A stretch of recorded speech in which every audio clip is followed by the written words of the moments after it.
जो प्रयागराज की हैं, प्रयागराज से आ रही हैं, जहां महाकुंभ मेला क्षेत्र में प्रधानमंत्री नरेंद्र मोदी पहुंच चुके और इस समय सभी का अभिवादन स्वीकार कर रहे हैं प्रधानमंत्री नरेंद्र मोदी। उनके साथ उत्तर प्रदेश के मुख्यमंत्री योगी आदित्यनाथ भी इस समय नाव में मौजूद हैं। और आपको बता दें कि अब से कुछ देर बाद प्रधानमंत्री नरेंद्र मोदी आस्था की डुबकी लगाएंगे। और अब तक महाकुंभ में जो 13 जनवरी से शुरू हुआ है, अब तक 39 करोड़ से ज़्यादा भक्त जो हैं आस्था की डुबकी लगा चुके हैं। अश्विनी, आप हमें पल पल की जानकारी वहां तक देर से दे रहे हैं। आज जब प्रधानमंत्री नरेंद्र मोदी प्रयागराज पहुंचे हैं तो देश को भी एक बड़ा संदेश जाने वाला है। आध्यात्म से जुड़ा ये संदेश तो होगा ही होगा, साथ ही साथ सामाजिक समरसता से जुड़ा हुआ भी ये बड़ा संदेश होने वाला है।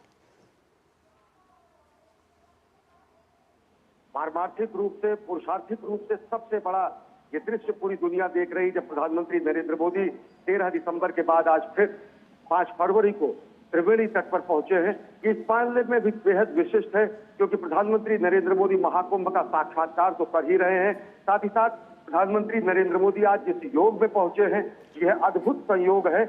यह आज माघ अष्टमी का दिन है और साथ ही साथ यह आज भीष्म अष्टमी का भी दिन है। अगर पौराणिक महात्मा और धार्मिक महात्मा, आध्यात्मिक महात्मा की दृष्टि से देखा जाए तो जो गुप्त नवरात्र की अष्टमी होती है, जो अनेक शक्तियों के पूजन की स्थिति होती है, इसमें हम मां दुर्गा का आराधना करते हैं और भीष्म की अष्टमी से मानी जाती है। वही भीष्म जो कि जिनके भगीरथ प्रयास से गंगा का अवतरण हुआ, वही भीष्म जिनको गंगा पुत्र कहा जाता है और जिन्होंने अपने पुरखों को तारने के लिए गंगा के अवतरण के बाद समूचे कुरुक्षेत्र में और समूचे देश में धर्म की स्थापना में अपनी महत्वपूर्ण भूमिका निभाई।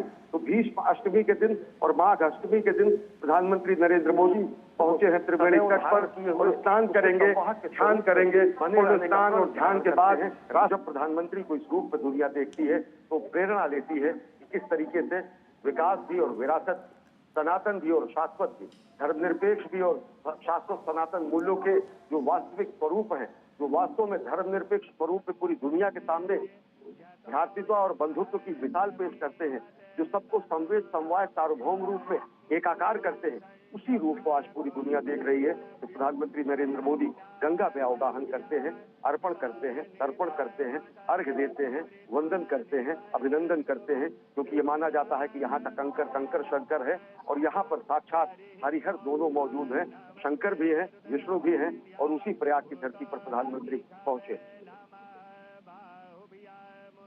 आस्था की डुबकी लगती है तो आस्था की डुबकी लगाते वक्त कुछ नियम भी होते हैं। यहाँ हम प्रधानमंत्री की तस्वीरें देख रहे हैं और साफ साफ जाहिर हो रहा है प्रधानमंत्री नरेंद्र मोदी उन्हीं नियमों का अनुपालन करते हुए भी नजर आ रहे हैं। निश्चित तौर से, और अगर देखें तो यही कहा जा सकता है कि शाश्वत हमारी धारा है, कि शाश्वत जो हमारा चिंतन है, कि गंगा यमुना की धारा जो पूरी दुनिया को कहीं न कहीं संबोधित करती है। इसके बारे में कहा गया है कि माँ गंगा की गोद में जो भी पहुंचता है उसके सारे कष्ट निर्मूल हो जाते हैं। माँ गंगा के पास जो पहुंचता है वो कहीं न कहीं शाश्वत अनवरत विचारधारा को समाहित करते हुए राष्ट्र निर्माण में संलग्न रहता है।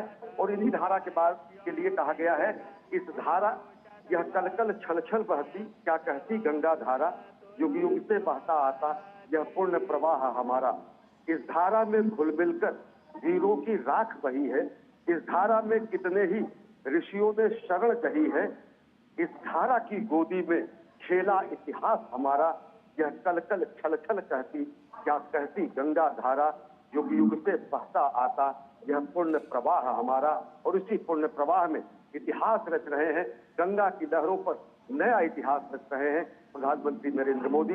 गंगा में अवगाहन करके, गंगा में स्नान करके, पूर्ण स्नान करने के बाद अर्पण करके, तर्पण करके, सूर्य को अर्घ्य देके और साथ ही साथ राष्ट्र निर्माण के संकल्प से सिद्धि के प्रण को और प्रगाढ़ कर रहे हैं प्रधानमंत्री। और पूरा देश और पूरी दुनिया इसे देखकर सम्मोहित हो जाती है, किस तरीके से हम अपने शाश्वत मूल्यों को एक हाथ में समाहित किए हुए और कर्म को दूसरे हाथ में लिए हुए, एक हाथ में कर्म और दूसरे हाथ में धर्म, और वह धर्म जो शाश्वत और सनातन है, विश्व बंधुत्व का, मानवता का धर्म का प्रतीक है, उसको दोनों हाथों में लिए हुए हम पुरुषार्थ करते हैं। और इस प्रयागराज की धरती को चारों पुरुषार्थों की धरती कहा जाता है। इस प्रयागराज की धरती को सभी पुरुषार्थों की सिद्धि की धरती कहा जाता है। उसी पुरुषार्थ की धरती पर, परमार्थ की धरती पर पुरुषार्थ का प्रदर्शन करने के लिए प्रधानमंत्री नरेंद्र मोदी पहुंचे हैं और वह पुरुषार्थ जो 2047 में 2047